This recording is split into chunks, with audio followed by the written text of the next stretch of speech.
тэрийг өөрөө нөгөө эвлэн нэгдэх хэрхээ эдлэнгээ өөрсдөө бас шаардлагыг биелүүлж болно гэдэг иргэдийн итгэлийг сэргээж байгаа гэж бодож байна. Тэгэхээр тэр үлийн жагсаалаас үлдэж байгаа хамгийн гол өв соёл нь болох байна.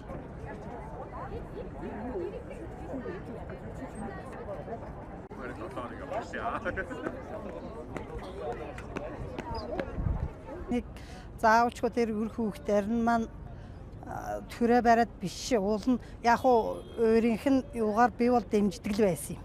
Тэ. Гэхдээ би улс энэ тэр нам гэдгүүл дээ. Улаасаа жирийн иргэн л байхгүй юу. Дэмждэггүй. Аль намаа дэмждэггүй. Гэхдээ уул нь оюурд маань байсан бол болох байсан. Нэг дүгээрт залуухан хүн. Хоёр дүгээрт бол ирээдүй байгаа. Оюурд нь сайч маань зүгээр нэг одоо өөрийн нэг 5-10 жилдээ энийг тэгшлэхгүй л дээ. Бүгдийг тэгшлэхгүй л дээ. Ингээд цаашлаад яг уу ирээдүй байсан байх л да. Арт юмд маань гэж бодож байгаа.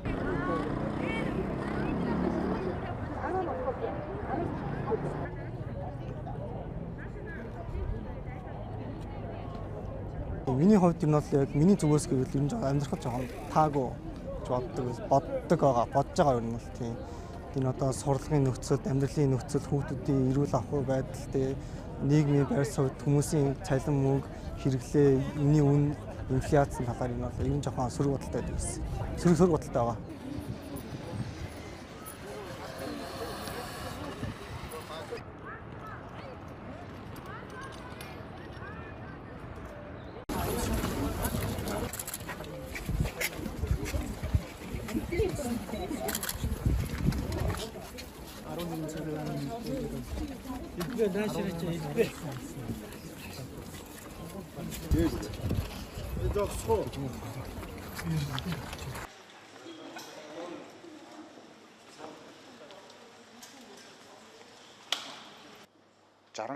Намаас 70 судалтай болохоор юм одоо өөрчилсөн тооцоолол ирж одоо энэ сонгуульд